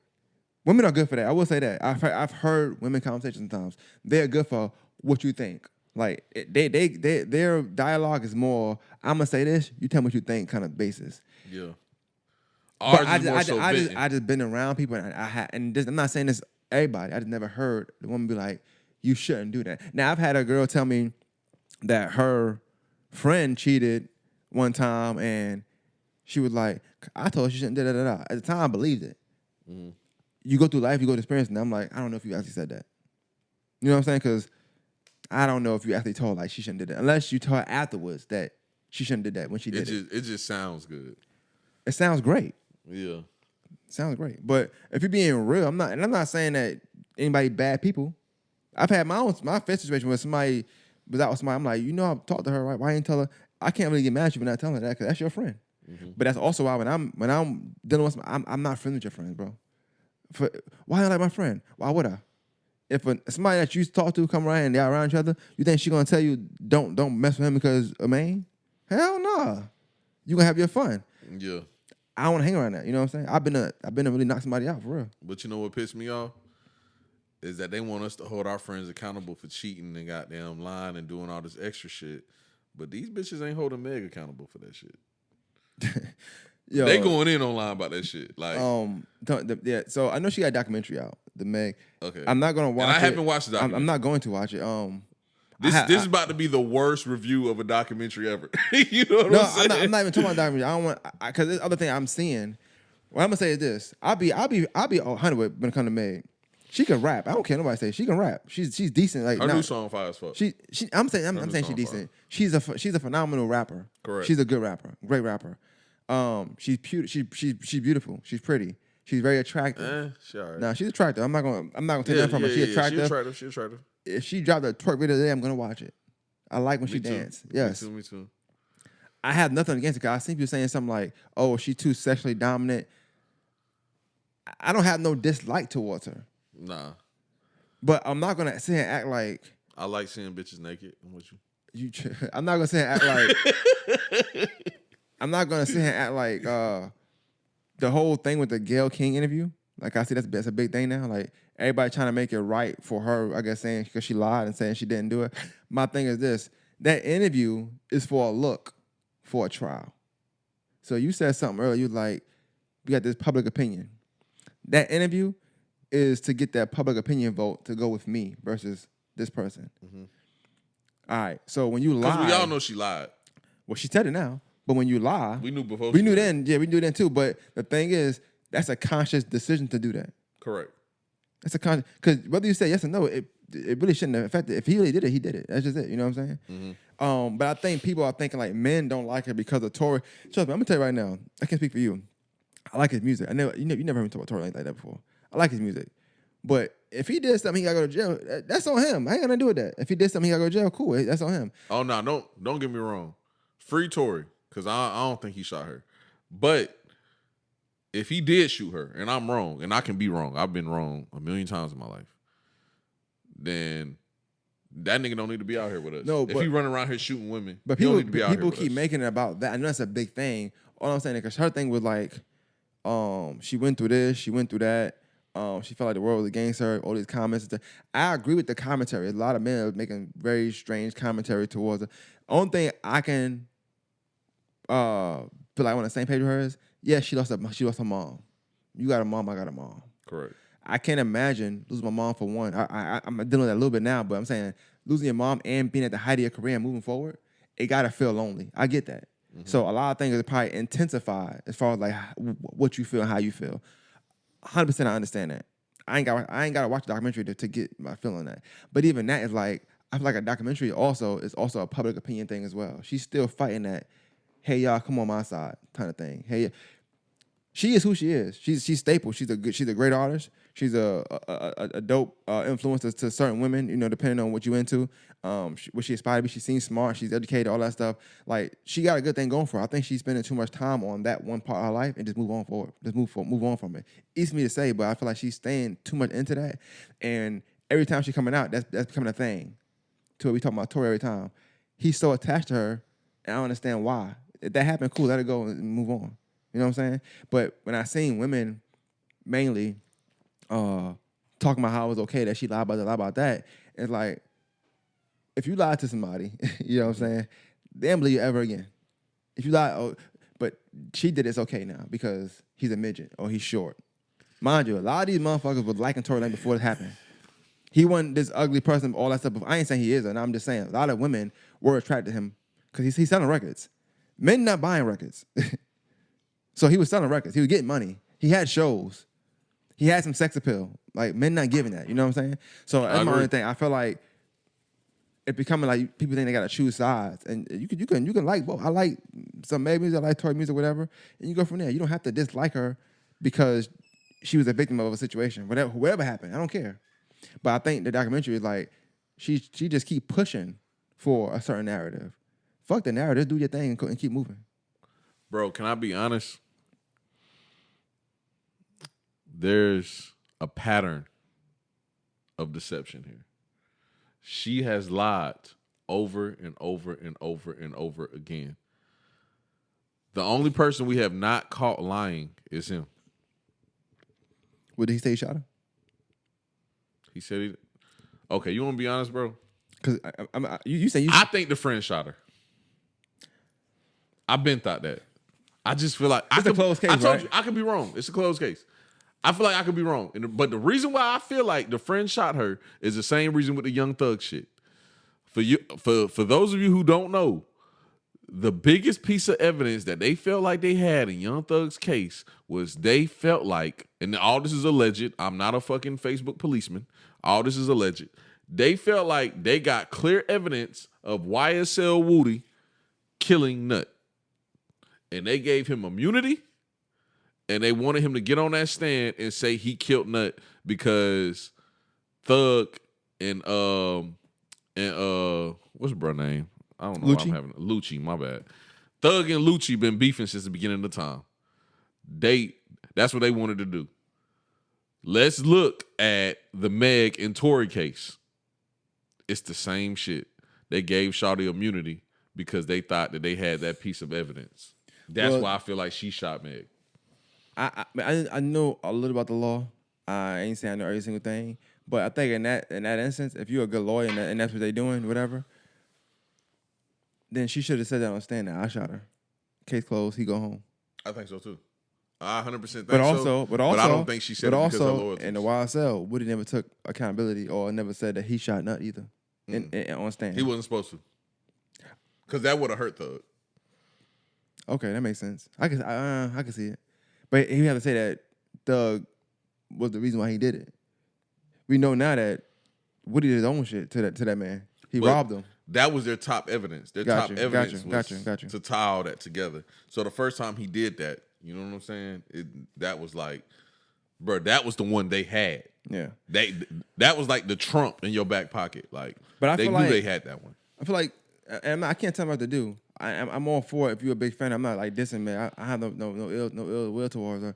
But I feel like people feel like men don't like her. And I think that could be further from the truth. Actually, majority of men that you probably think don't like her will take her home. Now, I ain't saying they're gonna do something to her, but I'm just saying they're gonna take her home. They're gonna be around like she's not like somebody you just dislike. I think what people don't like. I don't dislike her. People don't like the uncertainty of what you said. You would like how it's a pattern of deception. So even if he did, I don't know. I'm not a lawyer. I don't get into that. But if he did or didn't, it's up in the air because she lied about a few things. It's hard to believe. Take Meg out of it, take Tory out of it. It's hard to believe a person when they tell you the truth, when they've lied about the same things in that story. So it's like, once you catch a person up in a story a few times, at that point, it's hard to believe anything they're saying. Because now you got your picture painted how you want to paint it. Your picture painted now. I caught you lying here. I caught you lying here. And I caught you lying here. So now let's reconnect these dots for me. But I caught you lying because I connect the dots already. So I feel like my story is true now, and yours is false because you lied to me 3 times already about whatever it is. So now I'm not believing nothing you're saying because I feel like whatever I feel like is the truth must be the truth because that's how I caught you up lying in the first place. So it's kind of hard. That's what I think people don't understand. And people not just out to get her or like just hate her. No. But I get it. She was going through this, going through that. But it's the thing, I'm all for women's rights and all that stuff. I'm all cool. I'm not a woman hater. I don't care. But I feel like when it comes to men, it's a joke a lot of times too. You know, and I'm not gonna be that person, man versus women guy, but it's a joke. So people are like, oh man, because her mom died. Niggas' moms died too. Yeah. It's a joke when, like, I know this is off the tangent, but like, remember Offset was like, man, I miss my granny? It's a joke. It's a joke when he said it to people. But she could say, you know, her mom died. And it's like, oh my God, man, I never thought of it like that, man. Her mom. Other niggas' moms be dying. They still make bad choices. And I still crucify them niggas. You know what I'm saying? Me personally, Everybody got a sad story. I think men handle their moms passing worse than women. Like all my homeboys that got sisters, I think the sisters handle that shit way better than the boys. I think cause we kind of got on a tangent too a little bit, but me more than you, but even with the Meg thing, I think we don't know her. She's a celebrity. Like any celebrity, you don't know these niggas. You don't know. Correct. Like, no respect to Durk. He got murder for hire. I don't look at Durk like that kind of guy. Me personally. I like his music 100%. I don't look at him the way I look at some other people. That they got the charm, like, oh yeah, that's true. You know, I don't look at Durk. yeah. But we don't know them. You know what I'm saying? And I think if we just go off what we know, yes, I'm gonna tell you, Meg Thee Stallion's educated, smart, beautiful, talented. She's influential, inspirational. But there's also another side of this person, like anybody else, deceptive. You know what I'm saying? I'm not trying to a drunk, bad choices, liar, bad friend. It's a lot of things in her story that horrible friend. That's yeah. Because that would. So we talk about accountability. I like to piece things up. You know how I do. Accountability. I'm not saying that she shot herself, but I ain't saying she didn't. If that makes sense. Like, yeah, she didn't take the gun and shoot herself, but that situation she was in don't have to be the situation if she was a good friend. I never even thought of the scenario of if she shot herself. I don't think she shot herself. No, not physically. Not physically. Yeah. Like but a bullet ricocheting. But we talking about, not even that. We talking about the situation. We talking about accountability. That situation would be a situation if she was a good friend and just let her friend have the person she wanted. That happened because she chose to do whatever she wanted to do with this man that she forgot once or twice, which is insane. Is it twice or once? You know.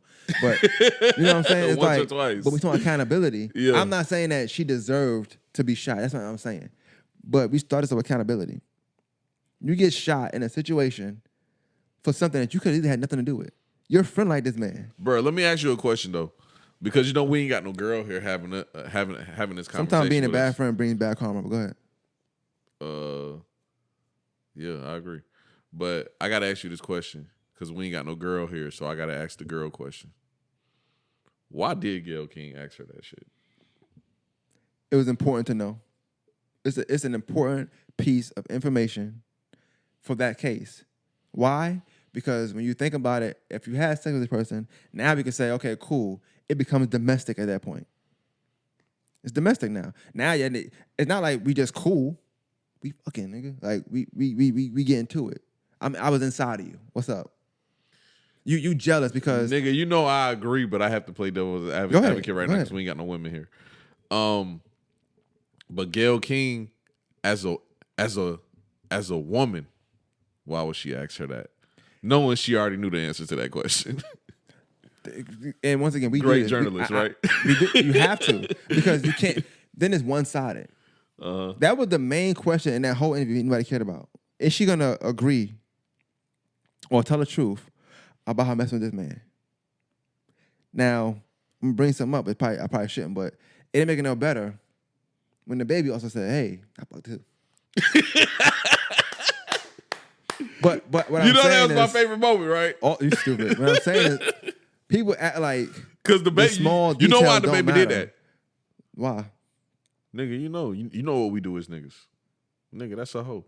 Oh, you stupid. I get it. I mean, you know that's what we do. But they also had a song, and then you wonder why they wasn't cool no more. And he just said, but all I'm saying, you piece all that together. I'm not saying somebody not telling the truth line. Somebody got shot. They determined that somebody got shot. That was the determination. She said on her own life, out of her own mouth, "Tori, you shot me," which was insane. But on Instagram Live, she said that. But it is a lot with that case because in the beginning she's saying one thing. I'm be honest with you, that ain't every black woman's job, but to protect all black men. So if that what she wanted to do, like as far as the beginning, the line, cool. But it makes it hard to believe you now. Anything you saying, anything. I mean, even her saying like, "I only fucked them once or twice." Like, did you or did you not? I don't care about the other shit. Like, because every time you tell me something, you still kind of throwing shit in the air with like uncertainty. Because now I didn't know. Was it twice? Because that's important too now. Like, the more you saying stuff, it becomes more important. She started making shit important that we wouldn't even think about. But and it's not important to me. I don't want anybody saying like, "Oh, y'all just hate." I don't hate Meg. I like her music. I want her to do well. I want her to be successful. Regardless, I don't have to. I don't listen to music. It's not for me. But I like it. And I like what she's about. I like that she's smart. I like that she's able to take this and go far with it. I like that. That's amazing. That's dope. I don't want nothing bad for her. But at the same time, we gotta call a spade because if any man, when a man lies, the littlest lie, it's a big deal. You're a big liar now. But now I think also what we see is this is like, cause everybody, for me, I can't speak for you. For me, there's certain women I feel like, damn, that's a good woman because you buy into their story, you buy into them. Yeah, correct. I would buy into that. I agree with you. Like I said, that girl said, "Oh yeah," I told my friend she shouldn't did that. I bought into that. Like, "Oh, you a good girl. I got the good friend." Yeah. You think that, right? Yeah. You got the good friend because you told her. So you said that. You told her don't do that. Wow, that's great because most women won't do it. Yeah. You think you got the good girl, and all I'm saying is you buy into it, and that's my only. I don't have an issue with, but that's my only gripe with like that whole Meg situation. That you can buy into that stuff. You can buy into no, I didn't sleep with him. Okay, so now be like, damn. At that point, when she say no, because if you say yes, it becomes domestic, and it's now it don't be did he or did he shoot you? I mean, it don't be why he shot you. It's like, did he shoot you? When you say no. Yeah, correct. When you say yes, I did have sex with him. It's why did he shoot you now? You know what I'm saying? Because now you're trying to figure that out.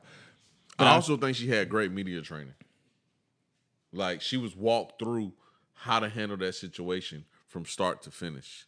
So I think when she asked her that question, she was told to give that answer. Yeah, I agree. I agree for one because I'm pretty sure they had the question beforehand, and I'm pretty sure it was heavily produced.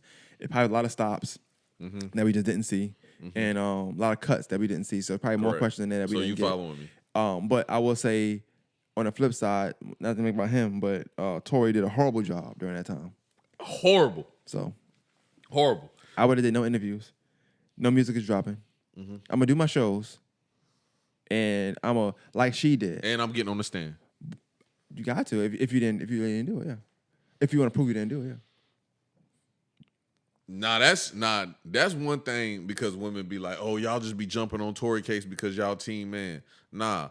I think the reason why Tory is locked up is because Tory did all the fucking wrong things. I think his lawyers owe him some money because they advised him all the wrong things to do. And that when it comes to the judicial system in this country, is certain ways how to do some things. And I feel like he just did the wrong things. This is what I'm gonna say, like, seriously, like I know I said a lot before. To like kind of nutshell when it comes to Meg thing, I feel like or women or people, even guys I've seen talk about it. I think you can clearly say it's politics and everything, and it's a lot of politicking going on in relation to her right now. Maybe because she dropped the album, the documentary. It's a politic push right now to say, because nobody was talking about her. People are saying things now from 3-4 years ago. I'm like, who been saying bad things about this lady? Nobody. But you see people saying, like, oh my God, y'all just hate. This is a documentary of the past. It's for a reason. She only pointing out the bad stuff anyway. I ain't watched it, don't plan on it, but I'm pretty sure you paint a picture. So, but it's more pictures to paint. People said great things about it. People said bad things. It was God that was like, nah, Tory on some bullshit. It was God that said that as well. Yeah, true. But the picture gonna be painted as this, and then now we get that dialogue of men hate, and men don't hate. Men don't hate Meg. We love Meg. Yeah, turn around, keep dancing. We love all that. I love it. I don't have a problem with it. I'm cool with it. So I like seeing some cheeks. It's just real political. That's all I'm saying. It's real political, and I actually what people don't realize is there was a lot of women as well that didn't believe Meg Thee Stallion. So yeah, for sure. And I think they make that's it just more a man important than versus a man. woman shit. Yeah, I think it's not a man versus woman thing. But speaking of politics, you was talking about. Did you vote? I voted earlier. I voted Friday. Who'd you vote for? Kamala.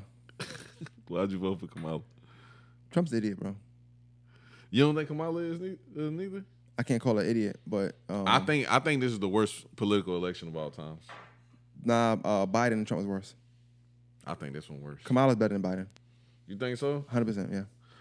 I just think Biden's just old as fuck. So she's better. Yeah, I mean, yeah, so she's better. I don't care what's the reason why she's better though. I think both of these policies are really bad, and is as much as Trump present a policy that I really fuck with, he'll present another one that's just like off. I haven't seen nothing that level. he's presenting that suits me at all. So I would be curious what you're talking about because nothing he said I feel like makes me feel like, oh, this is what I want. I ain't trying to get deep into my goddamn political bag because that's not my area of expertise.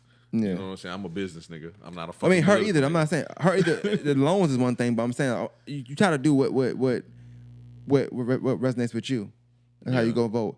I had a talk with a guy named Ben Hassan. We did the whole talk about the whole politics thing. He saw a lot of things. He's in that politics world. Watching it all day. I can trust his judgment. We talked about it. I also didn't. I'm not a fan of Kamala Harris. You know that I'm not crazy about her. After that, it's funny talking about Meg. After that Meg debacle in Atlanta, she kind of, I ain't saying won me over, but all but some of them she won me over. I watched a lot of debates, a lot of things she said.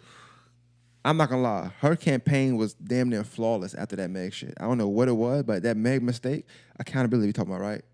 Bro, she held herself accountable to 100% because everything after I saw, I told her she was 10. I'm talking about the speech was even hit. I'm like, damn, she even speeching right? Election day is Tuesday. Yeah. I need you to do an episode with Kim Macon this week. After election day or something? Mm-hmm. What's stopping you from doing it? I'm just curious. I'm trying to figure out. Bro, I know I started the pod with this, bro. That's you, bro. Oh, okay. That's your lane. I stay in my lane, bro. Nigga, I be cussing. Bro, I just drunk a half a bottle of fucking tequila on this podcast. I know you watch me. I can smell it, yeah. I know you watch me, bro. Bro, you just, I be telling my friends I think I'm secondhand tipsy right now. The reason why I respect you as much as I do is because of the lane that you're in and how you stand and then you attack it, bro. Bro, I ain't gonna lie, I'm head ass, bro. Nigga, I like to drink. I smoke cigars. Nigga, I don't know if y'all folks noticed over the years, but I went from a skinny, clean-cut, super professional-looking nigga to a fucking dreadhead. My mama called me Waka Flocka-looking nigga. You know what I'm saying? Like, nigga, and who knows who I'm going to be next year? Who knows? You know what I'm saying? But you, I got you. I got you. I guess, yeah. Yeah, so do the episode with Kim Macon. I don't mind talking with Kim Macon, but I'm doing my own thing. And you know, I respect him a lot. I respect him a lot. Like, shout out to Ken. Ken's one of the smartest people I know. Yeah, bro. What he does when it comes to journalism is something to be his writing admired. is just impeccable to me. Yeah, I love the sure. way he writes. Yeah, for sure. And that's whenever I first started podcasting, the first day I met you, I told you I never wanted to be goddamn a polished journalist, bro. This is who I wanted to be, the person who I am today. So you say you voting? You're not voting. That's what's funny about this. This nigga not about to vote. Tuesday will come. You're gonna be tired as hell. You're gonna be having photo shoots. You gotta shoot a camera. You got your pod drop on Tuesday. You ain't voting, bro. Can I? Nah, I'm about to lie. Yeah, just lie, bro. Okay. It just makes sense. Nah, I'm just not voting this year. Okay. I'm just not voting this year. I'm not gonna say I never voted before. But I'm not voting this year. That's funny because it's so funny. They pushing that now that you can see who voted and when they voted. You really can. You can't see what they voted for, but you can see the last time they voted for real. You can. I told my mom last night. She said, I asked her, you vote? I said, you gonna vote this year? She said, I sent my absentee ballot in. I said, all right, cool. I said, you know you didn't vote since 2020. I said, check your report card. And Georgia's easy. You just need a birthday. All right. Well, for the people listening, look up Rodney LaPrade, June 3rd. No, go ahead. Keep talking. And look up Keenan Mitchell. No. And see when the last time they voted. That's funny. Nah, I'm looking at your shit up right now. Go ahead. I don't give a fuck. That bitch gonna say never. Hey, that's not funny. You laugh. That's not funny, bro. That bitch gonna say never. Nigga be talking about Trump and all that shit. You don't talk at all, nigga. Give me your voice, nigga. Hold on. That's crazy. This nigga Damo, when the last time you voted? I'm about to look it up. So tell me the truth now. When the last time you voted? What?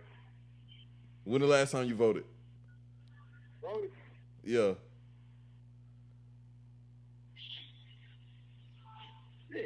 Voted? Hey, God. When your birthday? June 3rd, you said? June 3rd, What year? 1990? 1990. When the last time you voted, Elmo? I never voted before. Fuck vote. All right, I'm gonna call you back. I'm telling you, A niggas match do not- has not been located to any records currently on GA My Voter page. This is likely due to one of the following reasons. Your registration card may contain a typo. Blah, blah, blah, blah, blah. Your voter registration application may still be in pending status. Are you registered to vote? All right, I know why now. You're not registered, so that's probably why you don't have nothing. Yeah. Okay. And that's LAPADE, right? LAPRADE. Yeah. Okay. Yeah, okay. Okay, yeah. Hey, man. No, hey, shout out to you, man. But yeah, when I voted for Obama, Nigga voted in his head. Nigga said, Obama.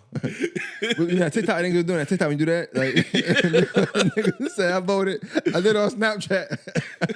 Nigga said, Kamala Trump. Nigga put Trump. nigga doing a headbanger. Nigga doing a headbanger. Oh, Strawberries shit. and banana. nigga said, I voted. Nah, but that's my thing with voting. Like, I don't care about the politics because we don't control it for the most part. It's just something that's there. But I do feel like if something is conducive to whatever you want to do, that's what you vote for. And also, it's only if you're not gonna complain. I don't care if you vote or don't vote. If that's what you want to do, as long as you don't complain 24/7. Correct. I don't care. If you just gonna take life for what it is, that's accountability. I ain't vote, so I ain't complain. I can fuck with that. All right, so now let me get serious. Go get serious. Go get registered. No. All right. So voting does affect us, but the last time it affected us was Bush versus Gore, and me and you were in 8th grade. 9th, yeah. Yeah. Okay. Bush and Gore, and the reason why it affected us is because they had a miscount in Florida, and they actually recounted the popular vote because the popular vote counts for X amount of votes as far as the election goes. And that's when your popular vote actually mattered. Most of the time, the popular vote doesn't fucking matter. If a nigga wins Texas and a nigga wins Florida and a nigga wins California, then it's a fucking wrap. A nigga done won the fucking election. It never really gets that close to the wire where the popular vote matters. Besides, like I just said, and y'all can look this up, y'all can fact check me. Bush and Gore. We was in 8th grade. This was 2000 and what? Four. 2004, excuse me. I don't even know why I said a 3 number. Ruben It's started had always that an song even out, number. man. Yeah. Just music, you know. Yeah. So that's when it happened. Now let's talk about me What voting. they got? Yeah, what they got did you ever? I'm just curious because yeah. I'm not going to confirm nor deny. Y'all can look up whatever the fuck y'all want on these sites and these new goddamn rules. I'm not going to say I ain't never voted before. You ain't got to. They told me. That's their opinion. Like they said, it might be a typo. Yeah, it could be a typo. Yeah. But let's just say I never voted before. The reason why I never voted before is because I just don't really feel like the politicians really, the shit doesn't really affect me. Like my mother, I just spent like 2 weeks with my mother, and I said I was never talking about my mom on podcasts again, but I can't help it. This is the person that I love more than anybody on the face of this earth, so it's gonna come out eventually. But my mother, somebody cut her off in traffic. We was on fucking I-20 going to Louisiana from Texas. And she said, man, goddamn, I'm telling you, man, this nigga Trump. Shut up, man. I'm saying a real life situation. Bro, so then she like, man, these motherfuckers got me fucked up. So she gets off the interstate and she goes to a McDonald's, and it's this old raggedy ass McDonald's that I guess they got affected by a storm. Not the same storm we got affected by, but a different kind of storm, and they had just opened up. And she got some coffee, and like the service was horrible. It's McDonald's. The service is horrible. And she like, you see, Trump fucking the economy up. I don't know what the fuck Trump had to do with this story I just told y'all.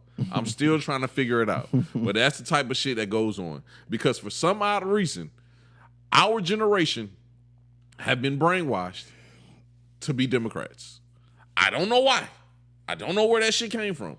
I don't even like the two-party system. I wish we would abandon that shit just as a whole. That shit gets on my fucking nerves. But the ignorance of black people deciding that they want to be Democrats just confuses the fuck out of me. Like y'all don't even try to figure out the politics, because honestly, when it comes down to it, y'all are super conservative. But nah, y'all Democrats. Yeah. I didn't answer the question? No, not at all. You just told you didn't vote, and then you told your mom said something about Trump.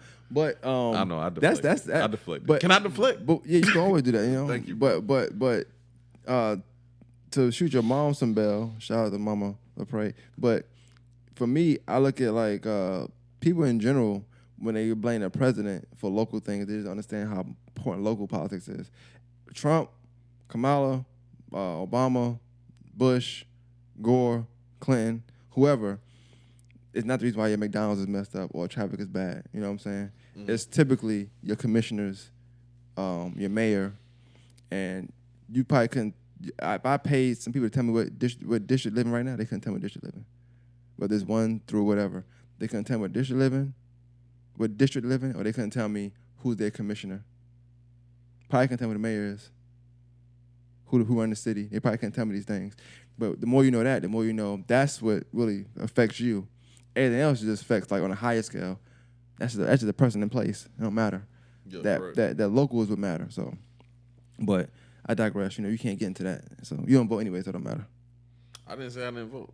Yeah, I know you didn't say that. I didn't say that. But but once again, I'm not dissing somebody not voting. I'm not the Diddy vote or die nigga. Like, that ain't my thing. Oh, I forgot about that. That was insane, bro. I forgot about that. Hey, that was a weird run. Out of pocket. That was a weird with run. A mohawk in 2004.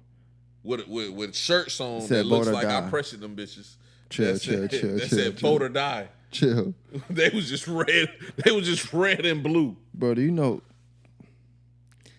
Can you break that vote or die, bro? It's insane, bro.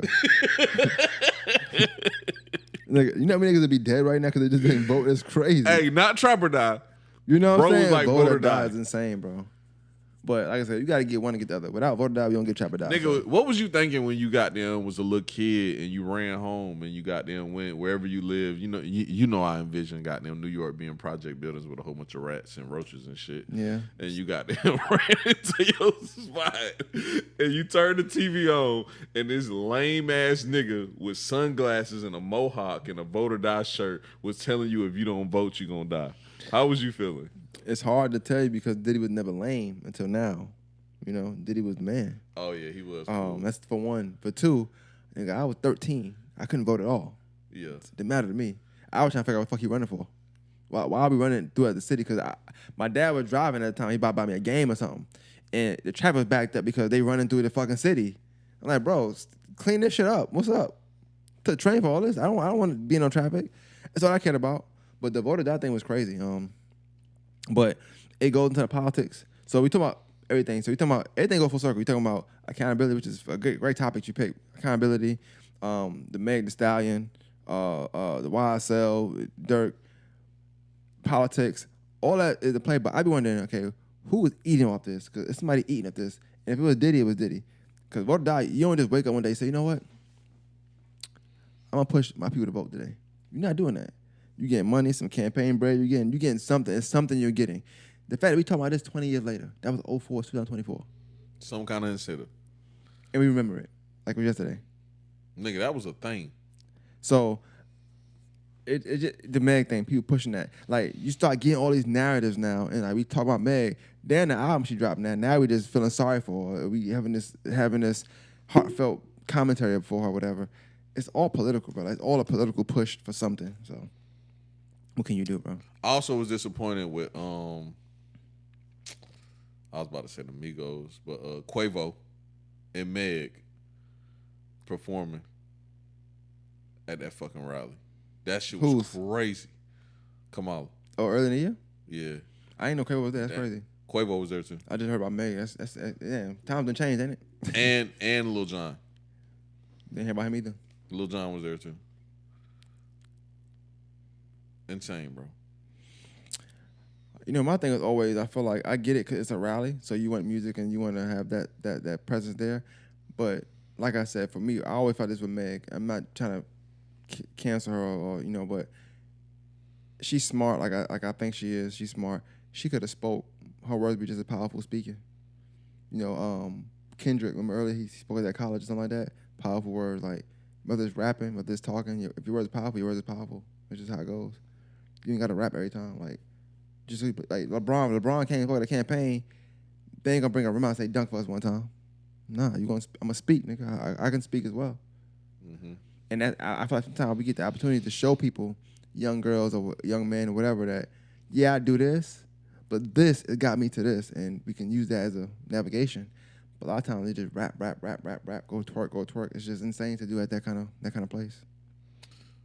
I always feel bad for y'all niggas that got daughters when y'all be having to deal with situations with like women thinking they gotta twerk. Like, nigga, You got to feel bad for me. you gonna make sure your daughters ain't twerking at no political party. No. I be feeling like you raise your job is to raise your kid. I seen somebody say something. I ain't gonna get into that because I don't bring nobody's name up. But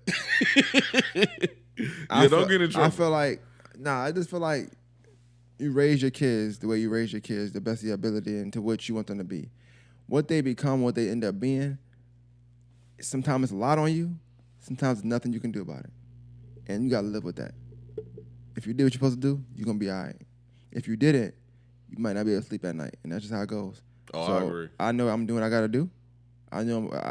Yesterday I took my daughter to see Venom, but my oldest by herself. I know I got 2 daughters, but I also take them on solo joints. So me and Bailey going together. Me and Brooke going together today, so we can have different conversations that I might can't have in front of this one. You know what I'm saying? So and I'm open with them about certain things. Definitely. And one is older, one is bigger, one is like, developing and stuff. So we talk about a lot of different stuff. And we go from there. And what she chooses to do with her life and decisions is on her. I can only guide. My goal is to guide. And I'm there if she need me. But if she decide tomorrow she gonna be twerking, this another mature answer. Nah, it's the truth though. If she I respect it because it's the answer I would give too. No, but it's just super mature. Because if it's a twerking thing or something like that, I'm not gonna know that. It's not gonna cross my desk. We're not gonna be in the same place. We shouldn't be in the same. If she's 21 and she's doing something, I shouldn't be where she at anyway. I need to be home, sleep, nigga. I work. I did that already. You know what I'm saying? Yeah. So it just depends. Now, if she become a big star or something like that, and then she doing that, then you still gotta live with that because hell, that's what's bringing the money in. That's what it is. That's what it gotta go. I don't know. Now if she become Miss Twerk something or something like that, that's a different story. You know what I'm saying? Like, all right, where did I go wrong here? You know what I'm saying? But you like Miss Twerk something though. I do. She be twerking something. I do like her. I like her video. I like everything about her. I ain't gonna lie. Nigga, they came to our college and goddamn them niggas was going crazy. Get your money, bro. Get your money. Just you could be Miss Twerk something. You ain't gotta be a hoe. Still, it's possible. That's true. So, she was going crazy though. It's funny. She won't get the same bail as Meg. Cause she ain't got a documentary out right now. She probably been through worse. She probably got beat up. Probably, all that stuff. So, but it is what it is. But yeah, man, that was another accountability pod. I like this pod a lot too. I ain't gonna sit here and cap you down. And I'm not promising nobody I'm back, boy. Life be lifing, boy.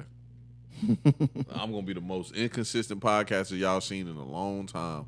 But just shoot me some bail and just get right with me. Like, man, you can tell the people, bro, this is a fucking hoarder house, boy. We recording that. It's a lot of shit going on. A lot of Amazon Prime packages. That's all I see. And we out, man.